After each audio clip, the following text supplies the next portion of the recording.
Prepárate para conocer una nueva etapa de tu año.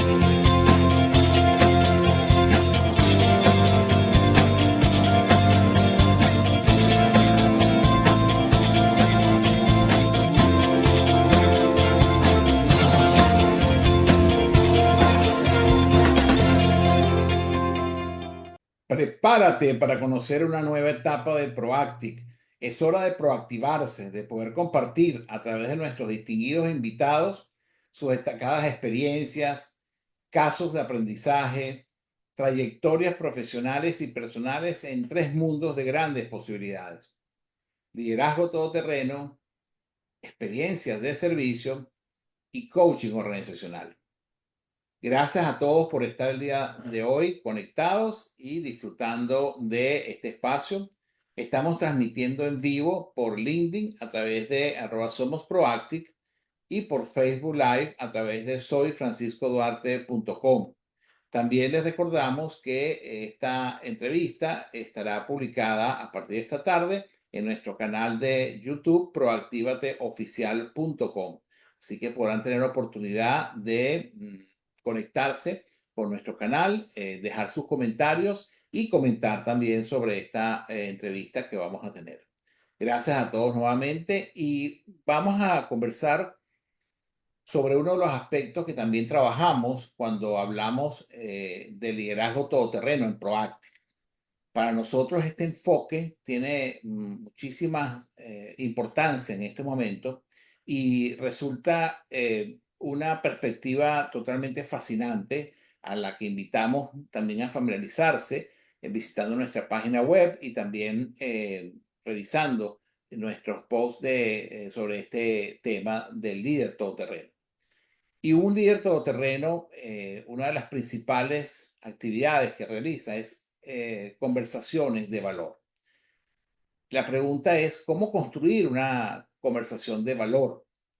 Y realmente es una conversación que no solamente aplica en el ámbito organizacional, sino también en cualquier ámbito, ¿no? Incluyendo el personal, el familiar, etc. Y en un mundo justamente donde la comunicación es constante y las interacciones son rápidas, aprender a tener conversaciones significativas es fundamental, porque ese es un elemento diferenciador de toda esta vorágine de inmediatez que puede estar planteada en estos momentos y que podemos caer en la tentación de pensar que esa es la mejor forma comunicacional. De manera tal que aprender a tener esas conversaciones resulta una habilidad fundamental para el éxito personal y profesional en el mundo de hoy. Entonces, ¿cómo explorar qué hace que una conversación sea valiosa? ¿Cómo podemos cultivar esa habilidad en nuestras vidas diarias?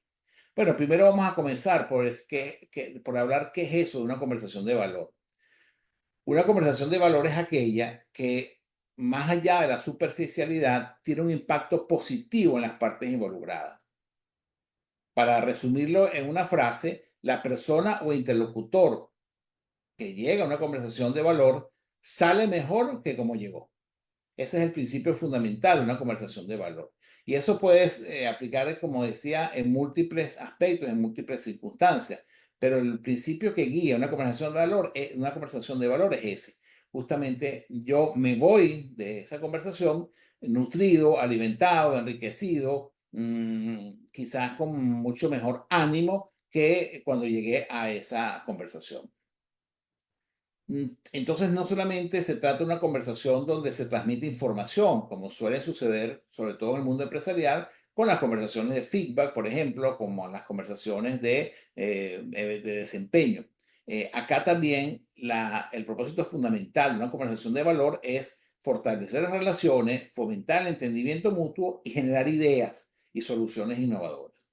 Entonces, vamos a revisar brevemente cuáles son los elementos claves de una conversación de valor, porque si queremos aplicar esta metodología, que como digo, forma parte de las herramientas que brindamos en Proactive para la formación de los líderes todoterreno, bueno, es importante conocer cuáles son algunas de estas claves para sostener una conversación de valor. En primer lugar, tener un propósito claro, es decir, saber para qué vamos a conversar. Siempre, antes de tener una conversación de valor, necesitamos saber qué queremos lograr con esa conversación.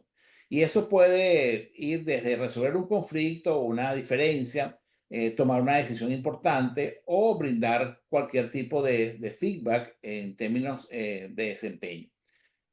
De manera que mantener ese enfoque durante la conversación genera foco, genera resultados significativos y mantiene el enfoque.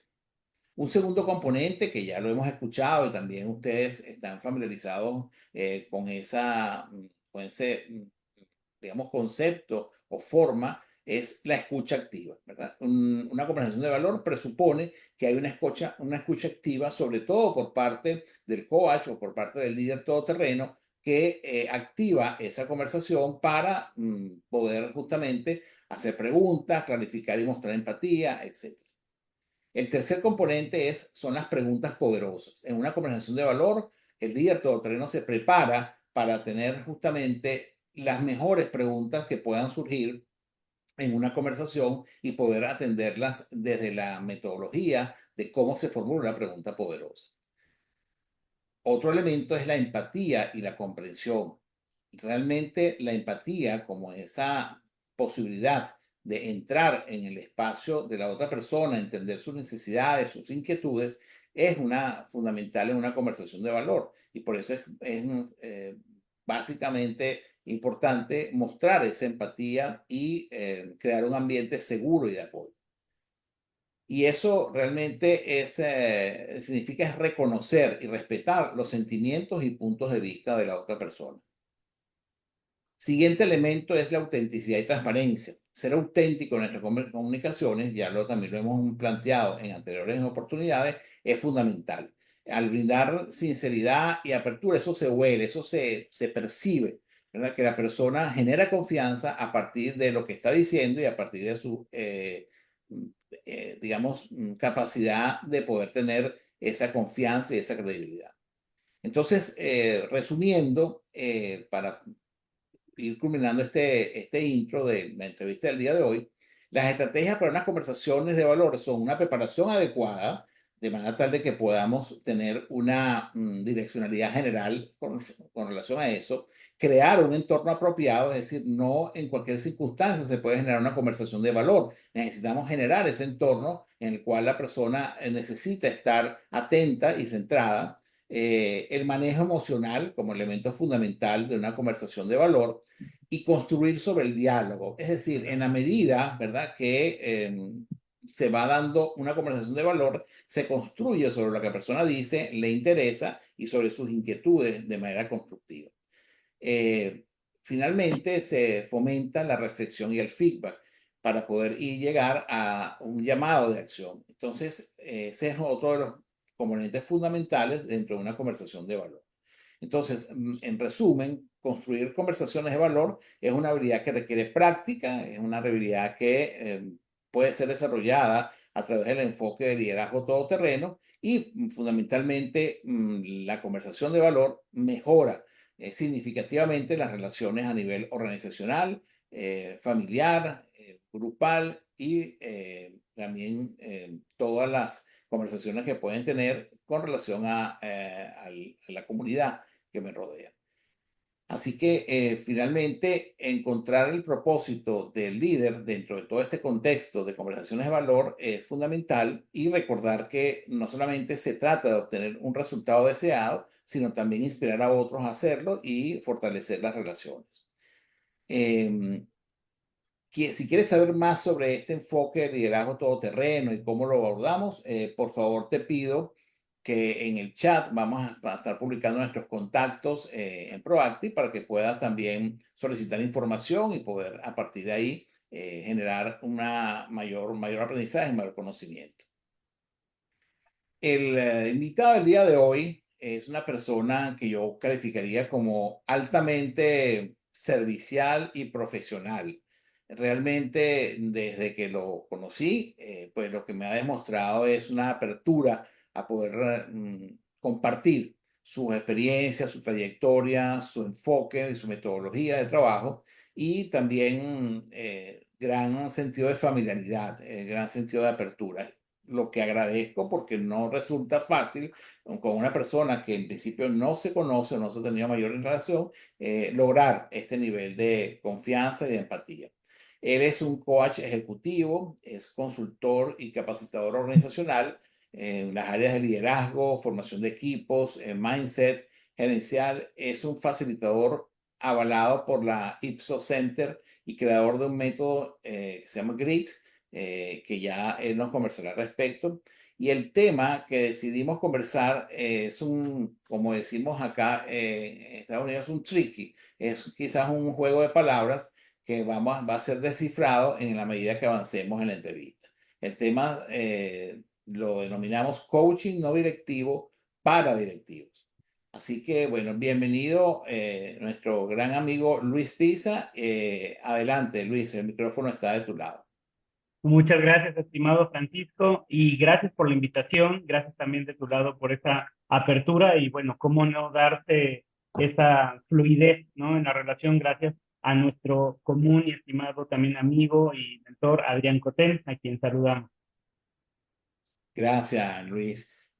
Bueno, fíjense que la primera pregunta que se me ocurre en este momento es, ¿qué tiene, cómo se diferencia el coaching no directivo de otros estilos de coaching?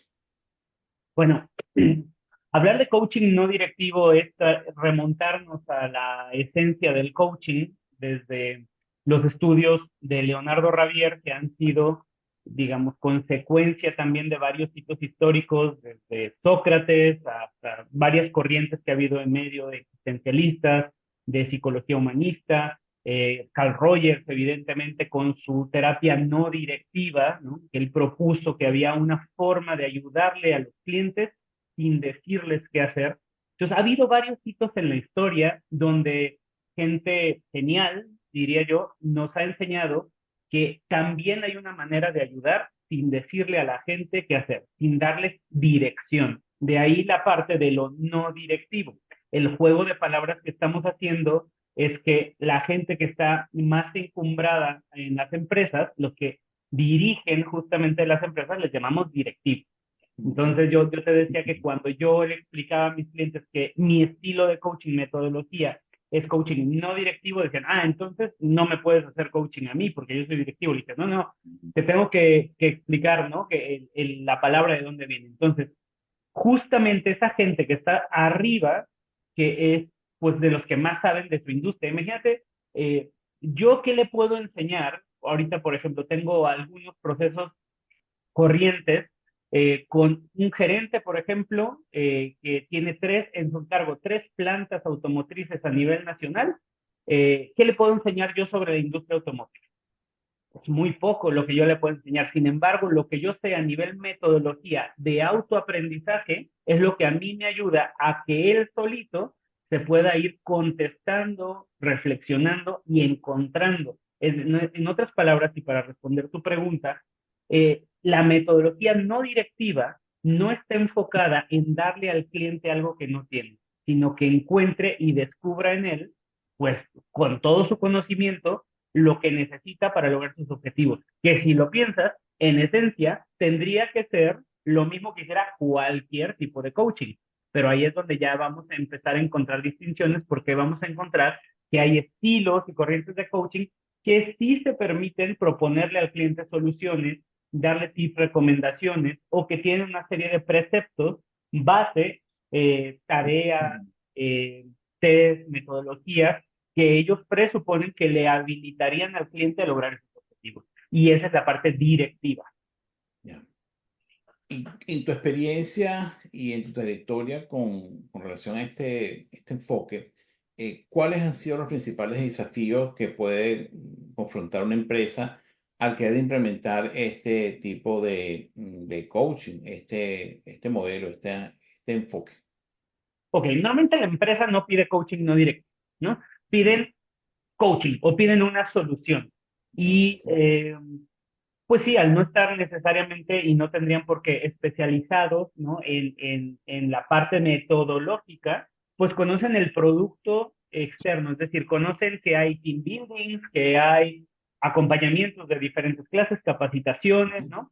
pero a nosotros que somos los consultores, los expertos, sí nos toca hacer la diferenciación. Entonces, el primer gran reto es que uno como consultor tiene que tener la capacidad de diagnosticar la situación que le están presentando para saber qué medicina es la apropiada. No porque el cliente te pida coaching, necesariamente es que necesita coaching, sea que lo entiendas como coaching no directivo, como lo hago yo, o que lo entiendas como pues algún tipo de acompañamiento donde habrá algún apoyo, le ayudarás a descubrir al cliente algo que no está viendo a través de lo que tú sí ves, ¿no? A veces necesitan otro tipo de acompañamiento. Entonces, el primer gran reto es que no necesariamente lo que pide el cliente es siempre lo que necesita. Uno necesita hacer un diagnóstico y necesita ser transparente con ese diagnóstico con el cliente para que sea claro para él por qué le estamos sugiriendo tal vez otra metodología. Ese sería el primer. Ya. Em, ¿Cómo se fomenta a través del coaching no directivo la innovación en una organización? Esa es excelente pregunta, Francisco, porque mira, el coaching no directivo, y que lo voy a estar diciendo así, aunque para mí es un plan, como decir, sube para arriba, ¿no? Para mí coaching es no directivo. O sea, porque si le estamos transmitiendo información a la persona, para mí deja de ser coaching, empieza a ser capacitación, mentoría o consultoría. Pero bueno, esa es la plática teórica. Aquí en la cuestión práctica, eh, el coaching no directivo, como no le estás transmitiendo información y estás dejando que la persona desarrolle sus ideas propias, ahí estamos en la meca de la innovación y de la mejora continua.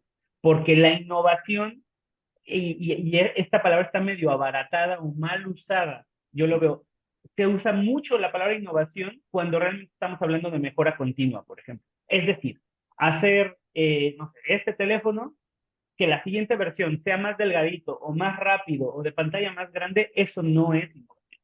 Eso es mejora continua. ¿Qué fue innovación cuando salió el iPhone?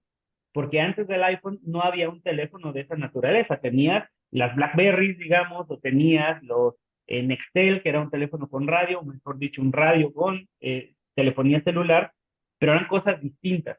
El iPhone sí vino a revolucionar, pero a partir de ahí todos han sido puras copias de iPhone en diferentes versiones, con pantallas más grandes, con procesadores más potentes, con mayor capacidad, pero ya en sí el modelo no ha cambiado. Entonces, hay que diferenciar qué es innovación de mejora continua.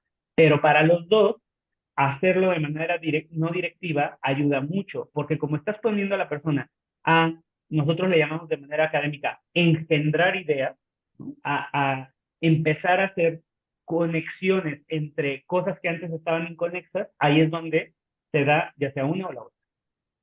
Sí, por cierto, hablando de innovación, ayer quizás leyeron en las noticias, ayer Tim Cook anunció justamente en el nuevo iPhone la aplicación de la inteligencia artificial y la incorporación al sistema operativo de Apple de estos factores Sí, o esta tecnología de inteligencia artificial. Entonces va a sí. ser una innovación, diría yo, interesante, ¿no? Para las demás compañías, incluso de computación y en función de eso aprovechar o cómo vincular pues todo el desarrollo que ha tenido la IA en los últimos años versus esta nueva versión de teléfono celular, ¿no? Sí, ya Eh, viste cómo respondió Elon Musk, que si lo hacen, él va a prohibir todos los iPhones en sus compañías. Claro, ¿no? Tiene que ver con esto. Pero bueno, esto es un elemento también a conversar. Sí, Entonces, para entender un poco más esto, lo del enfoque no directivo, de sí. acuerdo a lo que tú has venido planteando, Luis, es digamos, orientar el proceso de acompañamiento directivo en un sentido creativo, en un sentido, digamos, donde ellos puedan forjar su propio camino, más no en un sentido, como acostumbra muchas veces ser el proceso de consultoría, donde hay una direccionalidad, donde hay una propuesta de mejoras explícitas a través del consultor, ¿no? O a través del coach tradicional. Entonces, eso entiendo que es uno de los primeros principios de este enfoque como tal. ¿Es así? Sí, vamos a ver. Primero, decir que no estamos proponiendo una visión absolutista donde digamos el coaching no directivo es el mejor tipo de coaching que sustituye a todos los Ujú. tipos de coaching. Lo que hay que entender es que hay ciertas condiciones de la problemática que quiere resolver el cliente que hacen que sea más idóneo un enfoque no directivo a uno donde es claramente mejor un directivo. Por ejemplo, imagínate que hay un cliente que quiere aprender a utilizar una macro en Excel, o sea, a crear una macro, y Sí. le traes a un coach no directivo, y entonces el coach no directivo le va a decir, bueno, y entonces, ¿cuál es tu objetivo? No, pues quiero que me enseñes a hacer una macro así, ok. Y entonces, para ti, ¿qué es una macro? Es una macro, ese es el programita del Excel. Entonces, te vas a pasar en preguntas reflexivas para encontrar algo que realmente lo único que tienes que darle es un manual y decirle, mira, lo que tienes que hacer para crear una macro es esto, es ser completamente directivo, es decir, darle la Ujú. información completa y le vas a solucionar el problema de manera económica, rápida y efectiva, ¿no? Pero hay problemas y la mayor parte de los problemas que enfrentan los directivos de las empresas son de esta segunda naturaleza que no se resuelven a través de la transferencia de conocimiento, sino que se resuelven a través de la toma de decisión y por eso uno de los niveles de expertise que mencionabas en mi semblanza es el mindset gerencial. No es lo mismo tener un mindset operativo, que es Ujú. para lo cual es muy, muy bueno, muy eficiente la directividad, es decir, que alguien te diga qué hacer y tú ejecutas de manera excelente esa instrucción, a un mindset gerencial donde te toca tomar decisiones, hacer cuestiones arriesgadas, crear oportunidades, detectar oportunidades, ¿no? Como cualquier emprendedor, de ahí viene la palabra de prender, ¿no? Ver algo antes que nadie más e ir a por ello y tomarlo.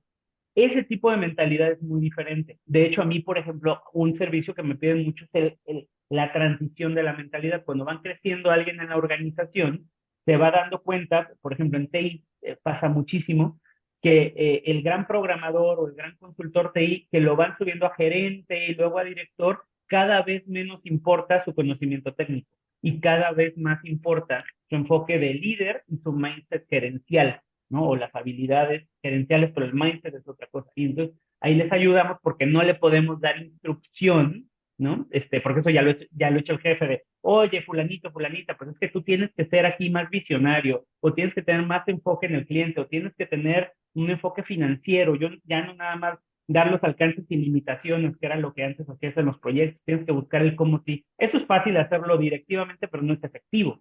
Entonces lo que tenemos que hacer es ese proceso de redescubrimiento, de reajuste neuronal incluso, sin que sea un hocus pocus, ¿no? Pero para que la persona adquiera ese nuevo mindset. Ya. Eh, Coméntame, ¿qué feedback has recibido de los directivos que han experimentado este enfoque de coaching no directivo? Muy bueno, evidentemente. Siempre depende del caso. Hay casos que a mí me maravillan y me impresionan y me llenan pues de gusto. Hay Ujú. casos donde me hubiera gustado que hubiéramos tenido mejores condiciones, pero evidentemente pues, te quiero platicar de los casos más exitosos, ¿no? Y también te voy a platicar los que no son tan exitosos porque después entendí que no lo fueron. Por ejemplo,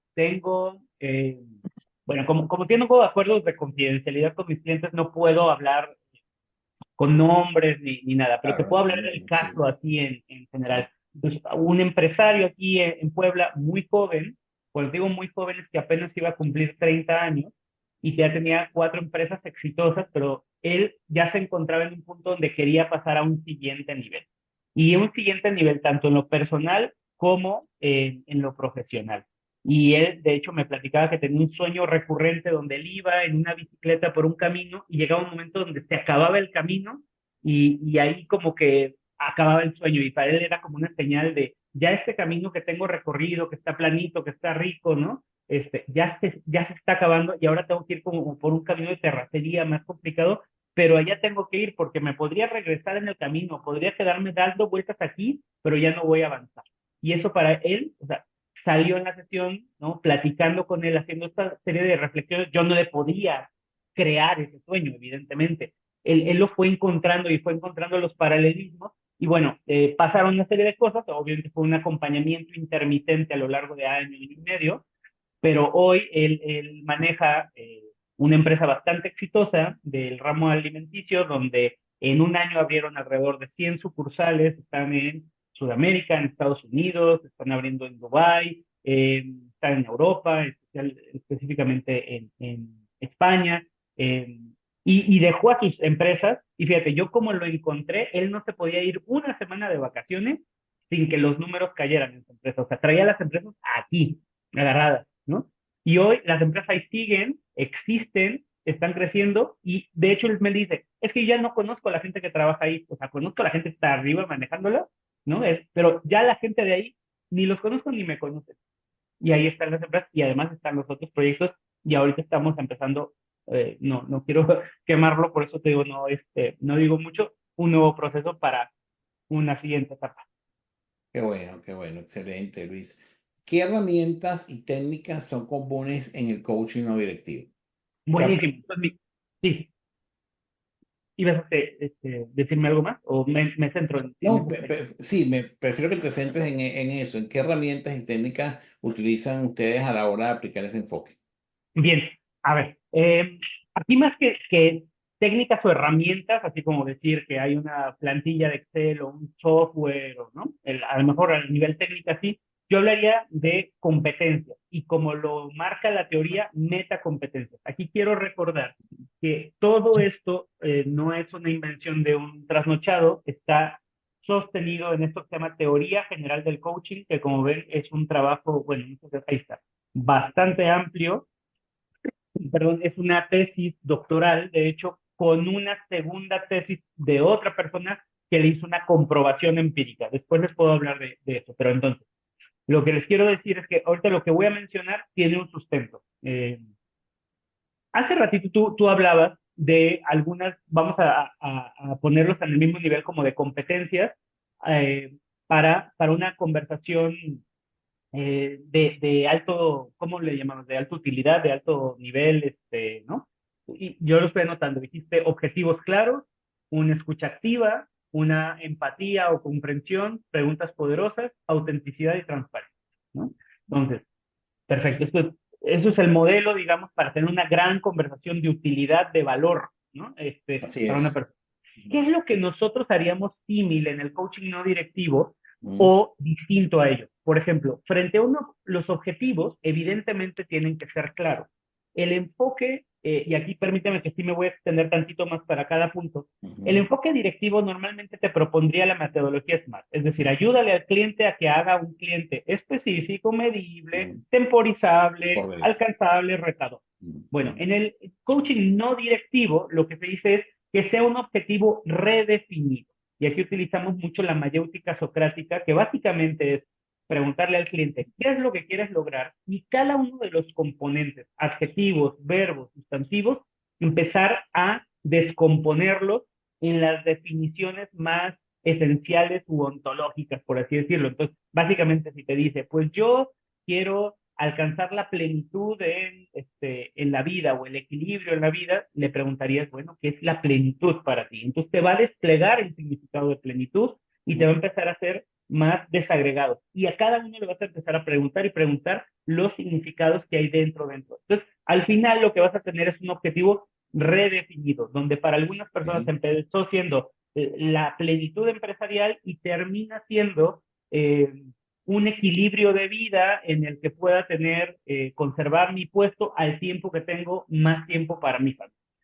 Que para él están plenamente vinculados, pero uno va a ser mucho más claro que el otro. Y esto se hace solo preguntándole qué significa para ti y después, entonces, repitiéndole lo que ha dicho y con todo lo que has dicho, qué es lo que realmente quieres. Ahora, sobre la escucha activa, aquí sí tenemos un método muy diferente, porque la escucha activa lo que te invita es a buscar interpretaciones posibles, o sea, sobre todo lo que no te estará diciendo la persona.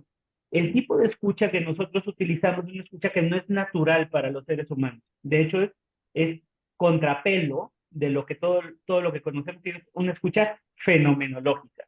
¿Y qué es lo que quiere decir que sea fenomenológica? Es que tú vas a hacer casi una captura estenográfica, le llaman, o sea, palabra por palabra de la persona. ¿Por qué? Porque entonces cuando tú le repites al cliente sus mismas y exactas palabras, conservas el sentido y el significado, no hay parafraseo, sino hay cita textual, por así decirlo, y para el cliente es mucho más fácil continuar el flujo de ideas, porque cuando tú le has devuelto una idea tuya, pero deformada, el cliente deja de pensar creativamente para explicarte y decir, no es lo que quise decir. Yo lo que quería decir era esto.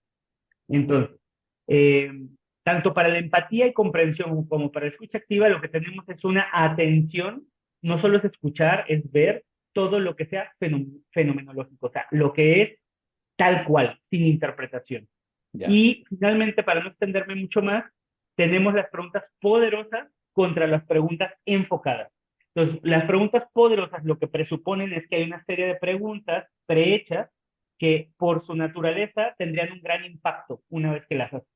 En las preguntas enfocadas no existe esto de preguntas prehechas, sino con los materiales que te va dando el cliente y encontrando lo que llamamos el foco de interés del cliente, o sea, sabiendo hacia dónde quiere ir y lo que pretende es, tú tomas el mismo material que te ha dado y lo conviertes en una pregunta.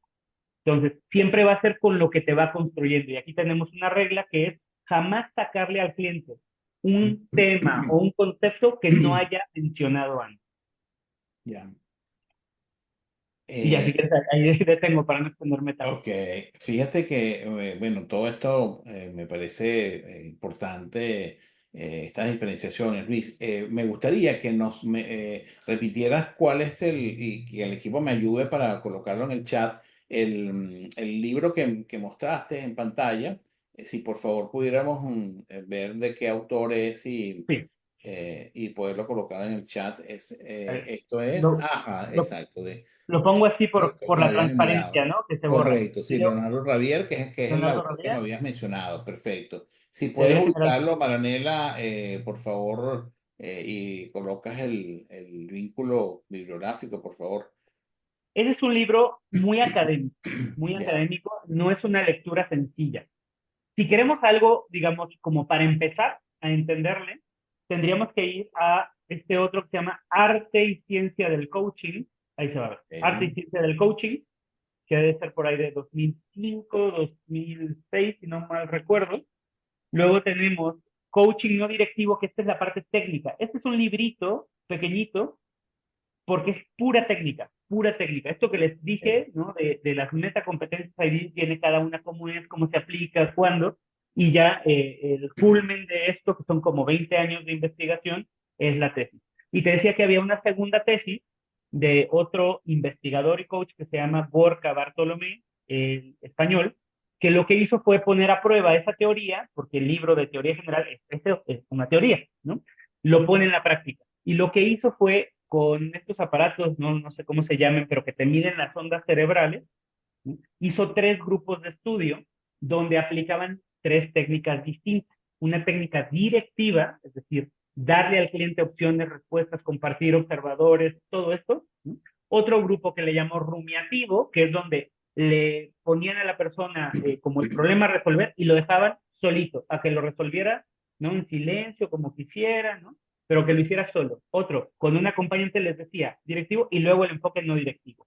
Y lo que se pusieron a medir fueron las ondas cerebrales que están vinculadas con el engendramiento o con la creatividad, como comúnmente lo conocemos, que es, ya no sé cuáles son esas ondas específicas, eso lo pueden encontrar en internet, hay algunas entrevistas, una incluso que le hice yo a Gorka, y lo que encontraron fue sorprendente, que mientras que el rumiativo y el directivo estaban muy similares, ligeramente arriba me parece el directivo, a ver si no me falla la memoria, el no directivo estaba potenciadísimo hacia arriba, algo así como 8 veces más alto en cantidad de ideas que iba generando la persona, porque no solo era la intensidad de la onda, sino que tenían que ir marcando con un botón en una línea de tiempo cada que se les ocurría algo, cada que tenía una nueva idea.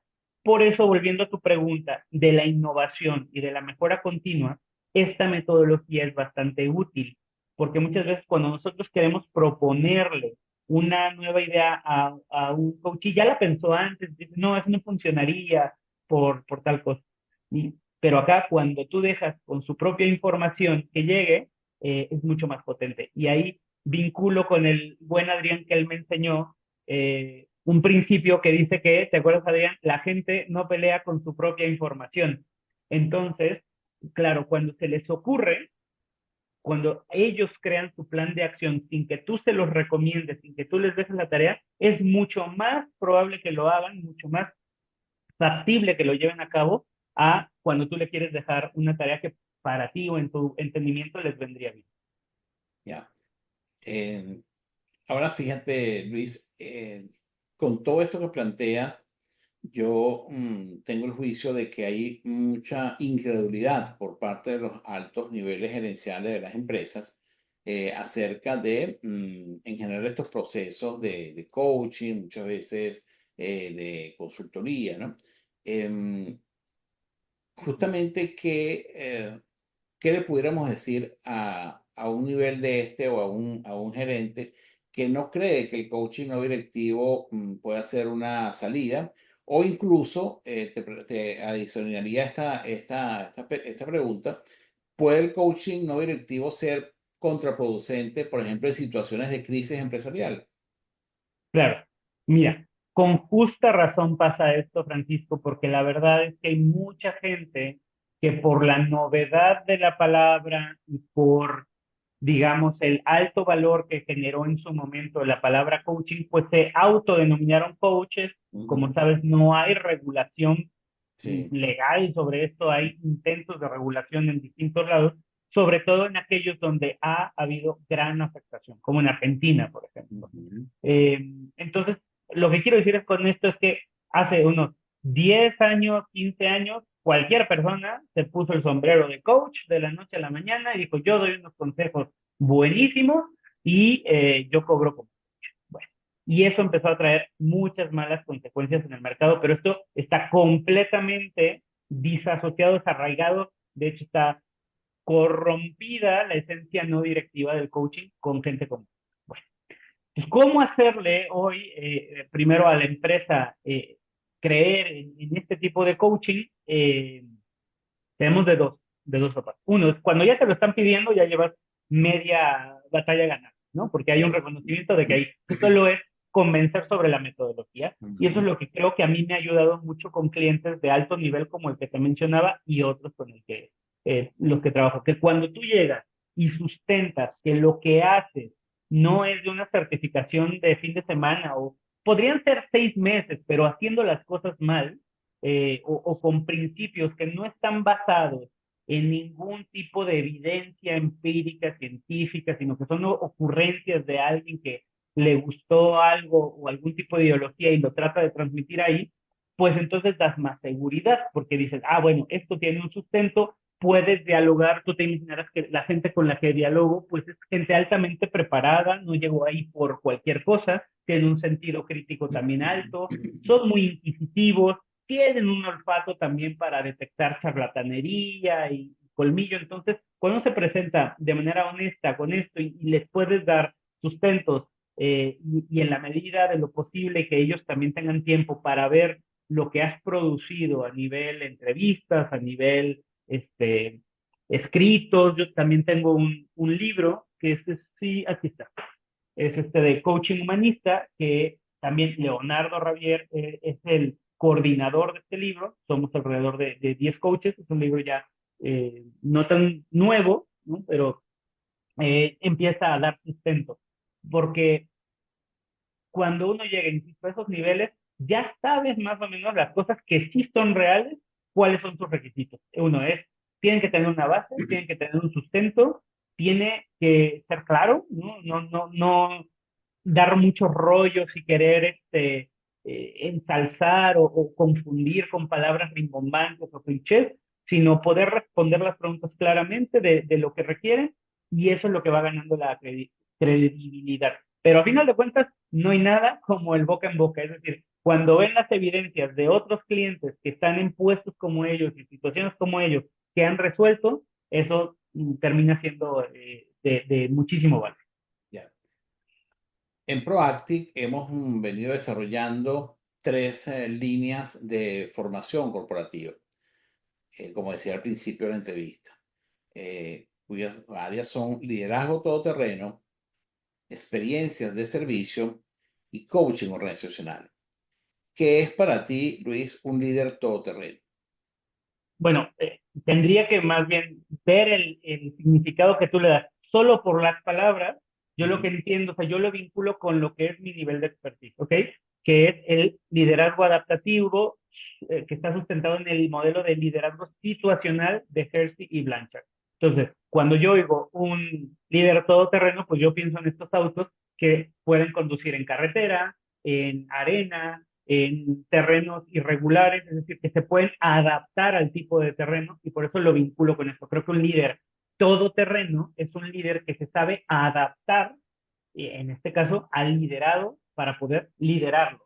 No que espera que el liderado se adapte a él y que diga, pues yo tengo, este es mi estilo de liderazgo y pues le tiene que servir a todo el mundo porque así soy yo.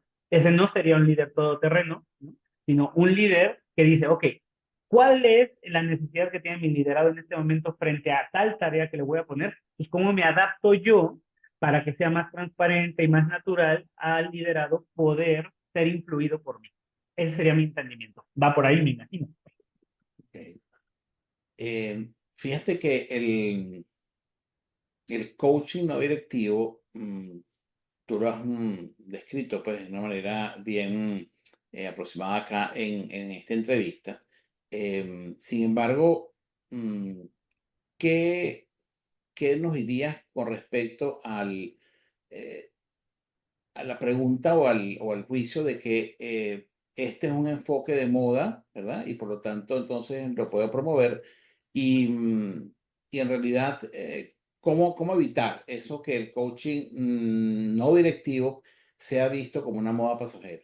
Ya nos explicaste pues, que había toda una fundamentación teórica, pero brevemente y nuevamente, ¿qué le dirías entonces a alguien que quisiera entrar a conocer un poco más de esto, pero que cómo diferencio yo, tomando en cuenta todo esto que has conversado, de la cantidad de enfoques de coaching, toda esta situación pues, ¿no? que tenemos con el coaching organizacional por las distintas eh, malas experiencias que se han dado. eh, ¿Qué le dirías tú a una persona que dice, mira, me interesa este enfoque y siento que puede ser, puede estar bien fundamentado? Y mira, la respuesta obvia sería pruébalo. Pruébalo. En algún momento de mi carrera, más bien estuve en el, te doy una sesión gratuita, pruébalo, ¿no? Y ya me dices después, ¿no? Y entonces ya había cierto porcentaje de éxito de acuerdo a las posibilidades del usuario una vez que ya le daba la.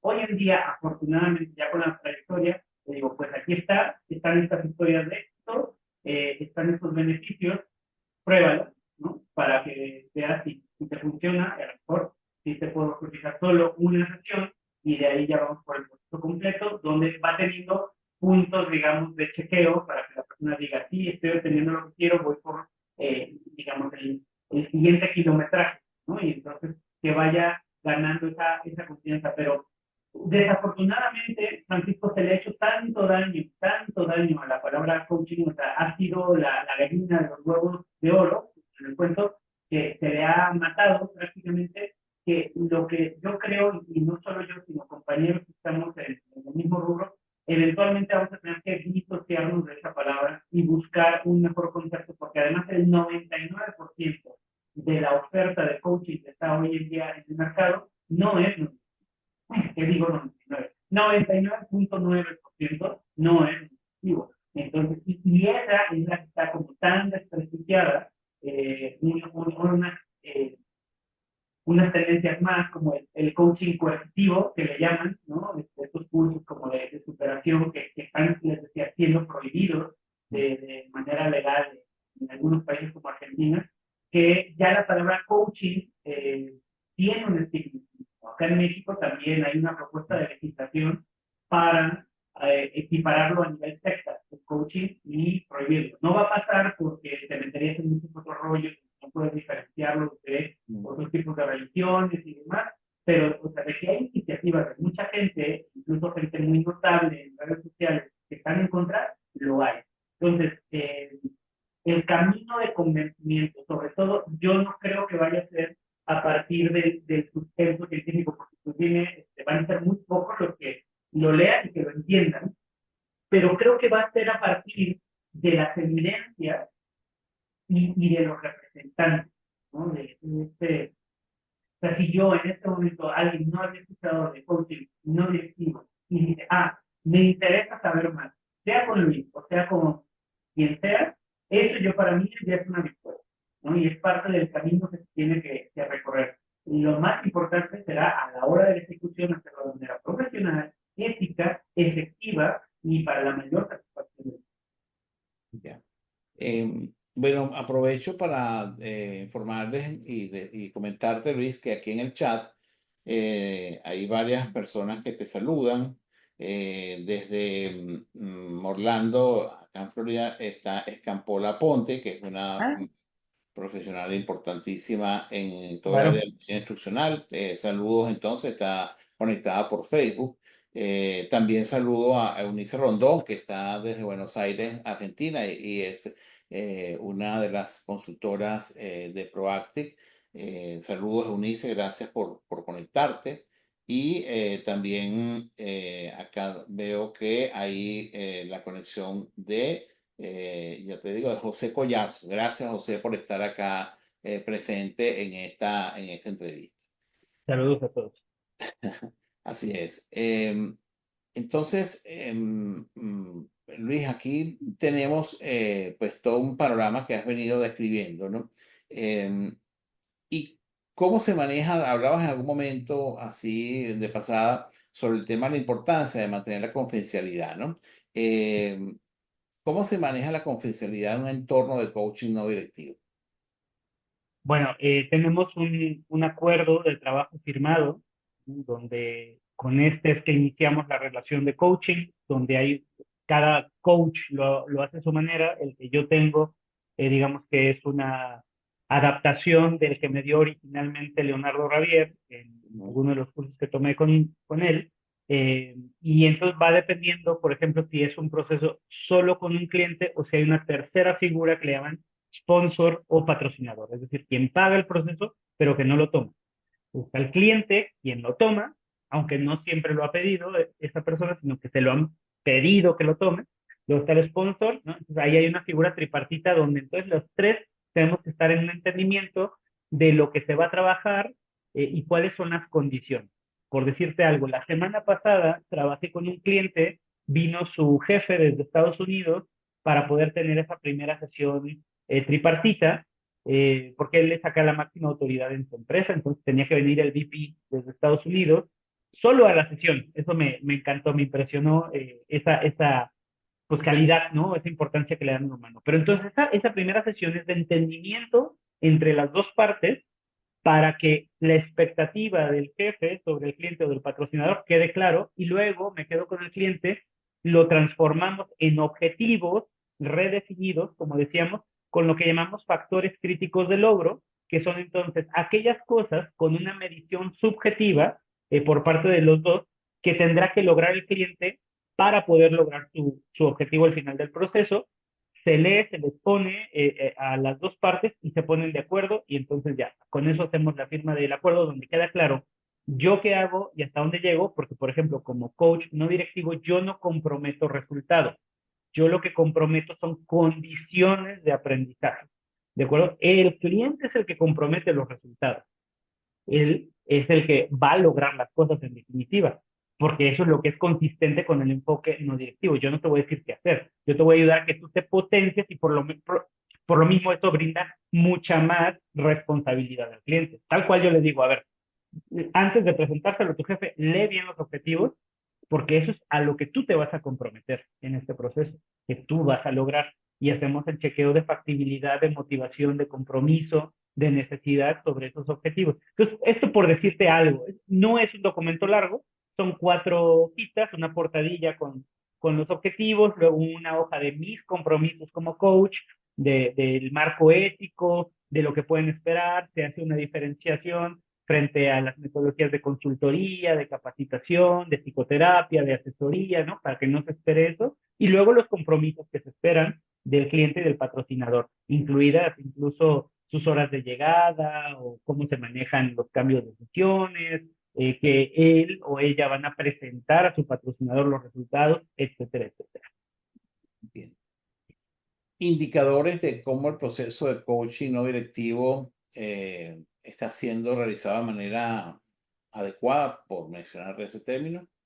Sí, ya mencioné algunos, que es el objetivo con sus factores críticos de logro y Ujú. tienen esta naturaleza que son autopercibidos, es decir, digamos, frente al objetivo te decía de lograr un equilibrio de vida, ¿no? Vamos a poner ese ejemplo y entonces la persona dice, bueno, yo tengo que aprender a no pelearme con mis compañeros, tengo que aprender a gestionar mejor mis recursos como mi tiempo, mi dinero, mis esfuerzos, ¿no? Tengo que controlar mi ego, a lo mejor es un tercero, y se van desplegando en definiciones, ¿no? O sea, ¿qué es controlar tu ego? Bueno, pues no tomarme a personal las cosas que me dicen, o si veo que alguien más tuvo un ascenso que yo quería que no me moleste, o si veo que hay alguien que considero que no está bien capacitado para el puesto, pues no tomármelo personal y mucho menos atacar a esa persona, ¿no? Y de ahí le pido que haga una medición de su propia percepción de cómo está de trabajado su ego en ese momento, en una escala del 0 al 10, donde 10 es inmejorable, 0 es que ya no puede empeorar. Y me dice, tal vez hoy está en 3. Bueno, para medio proceso, ¿dónde debes estar? Pues en 5. Y para el final del proceso, para que tú logres tu objetivo, que es lograr el equilibrio, ¿dónde tiene que estar? Bueno, al menos en un 8. Entonces ya va poniendo estos indicadores de autopercepción. Pero entonces, ¿qué pasa? Que el sponsor también le mide su autopercepción. Y aunque no tienen que ser idénticos los números, tenemos que ver avance en las percepciones de los dos, porque no nada más basta que la persona sienta que ya cambió, sino que ese cambio tiene que ser observable por los demás. Hay clientes que además, Francisco, nos piden meter un 360, o nos piden la encuesta de clima, o nos piden una prueba de personalidad o algún instrumento interno que tengan para comprobar que el cambio que está teniendo la persona tiene efectos en la empresa y también se vale. Pero el cliente tiene que estar de acuerdo con ello y tiene que vincular sus factores críticos a esto de acá. Vamos entrando a un punto de la entrevista, Luis, donde queremos saber un poco más de ti en cuanto a algunos aspectos de carácter personal o algunas experiencias que has vivido. ¿Cuál es el lugar más extraño en el que has tenido una reunión de trabajo? El lugar más extraño donde he tenido una reunión de trabajo. Esto nunca me la habían hecho y no la había pensado. Mira, me ha tocado, es que hay que ver qué definimos trabajo, ¿no? Si ahorita lo centro solo a lo que estoy haciendo en este momento, dejando experiencias previas, pues tendría que ser, sí, algún café, alguna ubicación lejana, medio remota. La verdad es que no, es muy típico en mi lado. Son o cowork, o sesiones de Zoom, o son cafés tipo Starbucks, ¿no? Estos son los lugares preferidos. Ya otras, pues tendría que ser o la casa de la persona, este, sí, o lugares muy remotos. Ya. Nunca has tenido una, por ejemplo, en un zoológico. En un zoológico, no. Pero, bueno, alguna vez estuve en una favela brasileña haciendo otras cosas que para mí eran trabajo en ese momento, aunque no tenía que ver con coaching. Ese sí sería un lugar bastante raro, digamos. Si pudieras vivir en cualquier época de la historia, ¿cuál elegirías y por qué?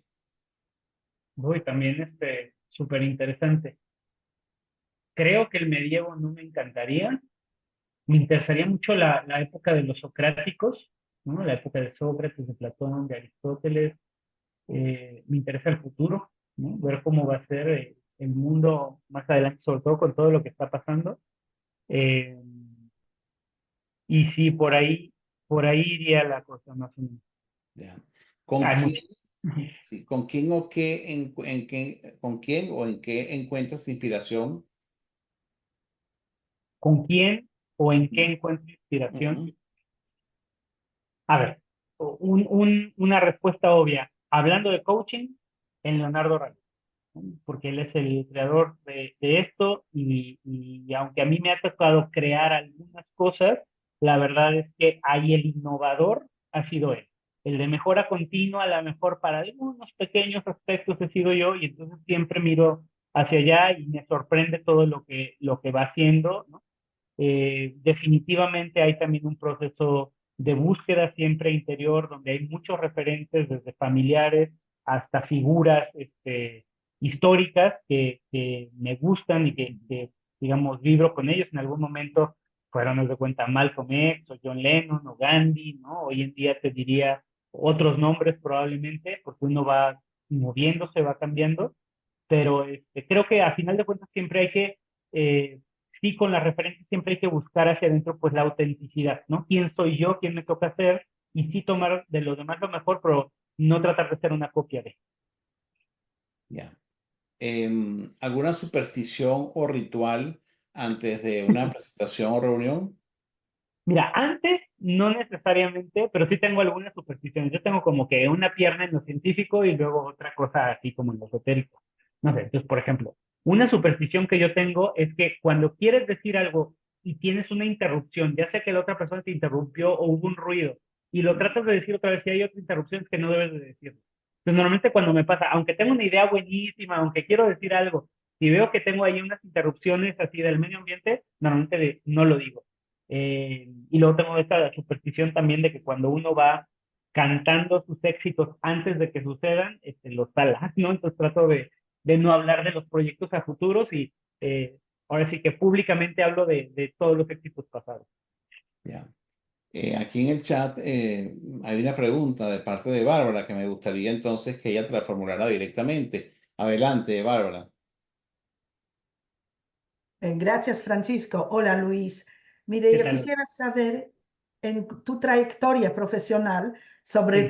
todo a nivel de coaching no directivo para los directivos, Sí. ¿cuál fue tu mayor desafío y qué aprendiste de él? Mira, Bárbara, hay varios, evidentemente, pero como me pides el mayor, pues voy a tener que elegir uno, y es uno que me marcó mucho y que fue cuando yo dejé el trabajo que tenía. Yo tenía un trabajo de empleado, ya sabes, de 9 a 6, normalito, donde paralelamente yo fui aprendiendo lo del coaching y llegó un momento ya empecé a hacer sesiones y llegó el momento de separarme ya de la empresa y hacer mis procesos. Y empecé casi de inmediato con un proceso grande, con una empresa grande, eh, con 9 personas, o sea, con un equipo completo, con un gran reto, pero fue mi primer proceso y me fue súper mal. Me fue súper mal. Y para mí fue muy frustrante y al final del proceso, aunque me pagaron todo, o sea, la empresa se portó súper bien conmigo, me fue mal en el sentido de que los clientes no lograron los objetivos y yo no entendí por qué. Pero ahí tuve que volver a mi metodología y dentro de lo que aprendemos hay algo que se llama la fórmula del aprendizaje de Chris Argyris. Y Chris Argyris nos dice que que el aprendizaje se da cuando detectamos y corregimos un error. Entonces, en este caso, había un error que es una discordancia entre lo esperado y lo acontecido, es decir, yo esperaba que fuera un proceso que me lanzara y me potenciara, ¿no? Y saliera muy fortalecido, y al revés, o sea, me bajoneó emocionalmente, metodológicamente, todo, bueno, no metodológicamente, pero en confianza, ¿no? Me hizo dudar de mis capacidades y que, a ver, ¿qué es lo que pasó aquí? Entonces dediqué semanas, yo te diría que incluso podrían ser hasta meses, a analizar, ¿no? Porque yo mi técnica la había hecho pulcra y lo que empecé a detectar, y eso lo podemos ver para tal vez otra circunstancia, es que había una situación de clima que no me fue informada y yo no tuve la capacidad de ver, yo solo estaba viendo el proceso y la metodología de coaching y el clima estaba bastante malo en ese equipo. Había un nivel de desconfianza enorme. Entonces, por ejemplo, alguien al final me reportó en la última sesión, dice, es que ya nos han traído coaches antes y lo que le decimos aquí en confianza, al otro día recursos humanos ya lo sabe. Entonces nunca te quisimos decir nada realmente, nunca nos quisimos abrir y sin un ambiente de confianza, pues no hay posibilidad de que se dé un buen proceso de coaching, pero eso yo no lo vi. O sea, por más que yo firmé acuerdos de confidencialidad, les dije, ellos no creían. O sea, ya estaba contaminado el proceso desde antes. Entonces hoy estoy más prevenido. De hecho, al ratito voy a tener una junta con un cliente que trae una situación similar, donde quieren también coaching, todo esto, pero vamos a empezar antes con un estudio de clima para ver cómo está la situación. Ya no voy a entrar así directo porque podría ser una mala inversión para el cliente. Pero entonces, ya que detecté eso, aprendí y eso me fortaleció. Claro, muchas Gracias, gracias. Bárbara, por la pregunta y Gracias. a ti, Luis. ¿Qué legado te gustaría dejarle a tu hijo Leonardo. Luis tiene un hijo pequeño de meses, ¿verdad, Luis? Sí. Y a mi hijo mayor de 7 años, que es Luis, el nombre. Y todo lo que viene con el nombre. Fíjate que mi empresa soy yo. O sea, ahí está mi nombre, es mi logo. O sea, Sí, no tengo otro nombre. Es con ese nivel de transparencia y con ese nivel de responsabilidad que yo entro, porque si yo hago un mal trabajo, lo que se mancha es este nombre, que es el mismo nombre de mi hijo. Entonces yo quiero poder atravesar mi vida personal y laboral con que cada que se vea este nombre haya algo positivo asociado. Esta persona me ayudó, estuvo conmigo, me apoyó, me hizo crecer, me hizo ayudarle a otras personas, qué sé yo, cualquier cosa que tenga que ver con positivo, porque eso va a ser la mejor herencia que le voy a dejar a mi hijo, un buen legado de un nombre no manchado, sino fortalecido y sí. bien apapachado, como decimos acá en México, ¿no? Por el amor de mucha gente. Qué bien. Bueno, Luis, quiero pedirle a la audiencia que le demos un aplauso por esta maravillosa entrevista, Luis. Realmente excelente. Todas tus Gracias. respuestas, Luis, muy contundentes y además nos acercas a un nuevo enfoque en el área de coaching, algo que también nos agrega muchísimo valor. Así que te damos las gracias. Les recordamos que esta entrevista va a estar publicada a partir de esta tarde en nuestro canal de YouTube para que podamos nuevamente disfrutar y poder hacer los comentarios. Los invitamos también a las personas que se conectan hoy por primera vez a suscribirse a nuestro canal en YouTube, Proactívate Oficial, así se llama nuestro canal, proactivateoficial.com, de manera tal que les pedimos que hagan la suscripción. Gracias a todos por estar nuevamente aquí con nosotros en Proactívate. Los esperamos el próximo miércoles a la 1 p.m. hora del este de los Estados Unidos en Proactívate con Francisco Duarte. Y dejo este último minuto, Luis, para que puedas despedirte de la audiencia. Pues sin más, también agradecer, felicitarte, Francisco, a ti y a todo tu equipo por estos espacios de conversación que siempre ayudan mucho. Hoy en día tenemos tantas herramientas de comunicación y al mismo tiempo estamos muy desconectados, ¿no? Como humanidad, que yo espero que estos esfuerzos que tú haces continuamente sé que impactan y que sigan impactando a mucha gente que necesite escuchar tal vez algo de lo que aquí se dice. Así que felicidades. Gracias, Luis. Gracias. Un privilegio tenerte aquí como invitado. Gracias a todos nuevamente. Bendiciones para ustedes y para su familia. Y nos vemos el próximo miércoles a la 1 p.m. en Proactivo. Prepárate para conocer Gracias a una todos. nueva etapa de tu año.